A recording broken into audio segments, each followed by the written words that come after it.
In this video, we're going to bring this 11-year-old mid-2012 MacBook Pro I bought off of eBay a few weeks ago and make an attempt to clean and try and restore it.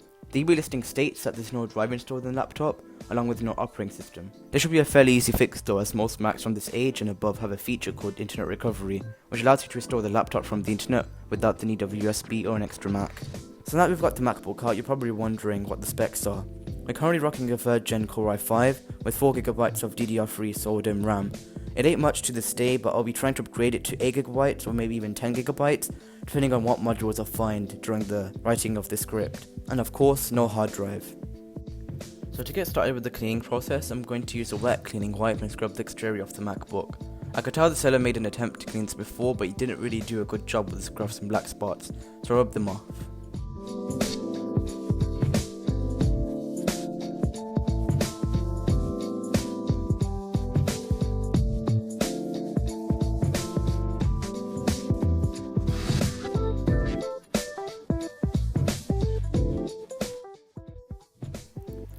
After cleaning the exterior, I went ahead and decided to clean the laptop sides as well.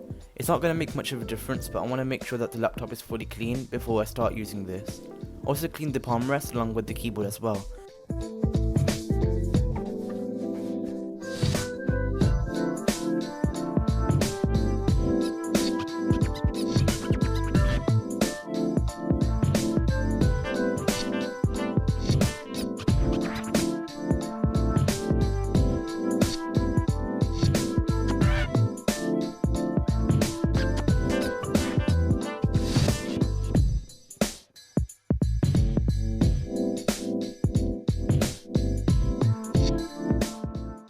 Next up, I want to clean all the ports on the MacBook.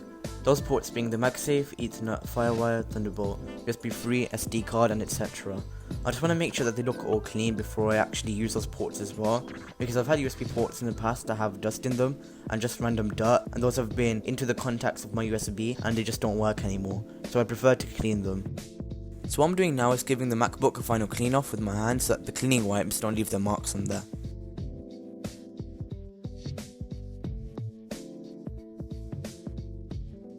So, we've done a lot of stuff externally like cleaning, renovating and so on, but what about the inside? Let's focus on upgrading the MacBook. Like I mentioned before, we're going to do some upgrades with the MacBook, like a RAM upgrade and the installation of a new drive. I began this by removing the 10 Phillips head screwdrivers on the bottom of the MacBook.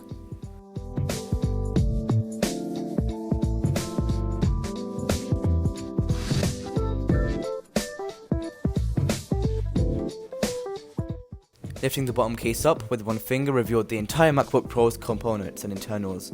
The battery was smothered with some really cool Colombian Coke, and the fan looked pretty dusty too. Sadly, the CPU fans weren't smothered with that special Colombian Coke, which is disappointing.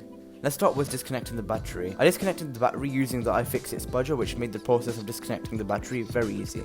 Next, I installed my 1TB Seagate hard drive. I don't really show this, but the MacBook didn't want to read my 1TB Seagate hard drive, so instead I installed some crappy 160GB drive like I mentioned before. This is one of the easiest upgrades you can do to any MacBook of this era. While I install this, let's talk about operating systems. This MacBook originally came with OS X 9 and its last supported operating system was Catalina. This hard drive has OS X Catalina installed on there, so that should save us the step of installing the operating system. So we're nearly done with destroying this MacBook Pro. All we need to do now is put the back case on and screw it up.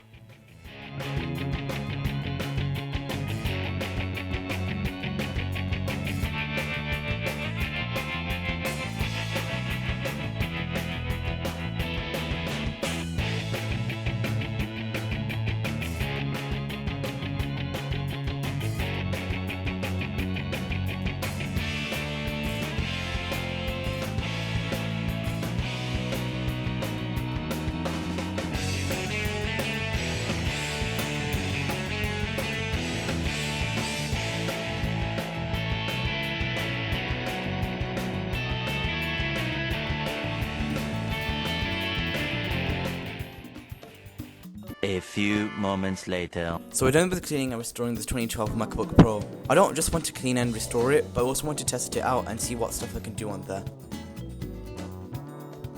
With the official tool of Catalina, I was able to run Minecraft on there.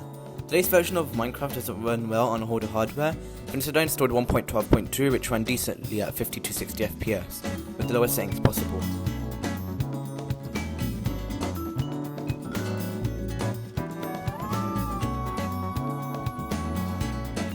Next I tried playing a 4K video on YouTube, and surprisingly, it ran pretty well.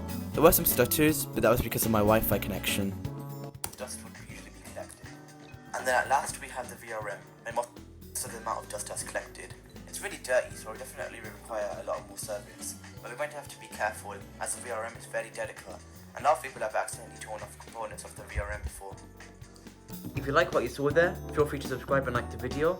It does give me a whole lot more motivation to make videos like these, so consider subscribing. I just started school recently and I've been pretty busy, so I'll see you guys in the next video. Bye bye!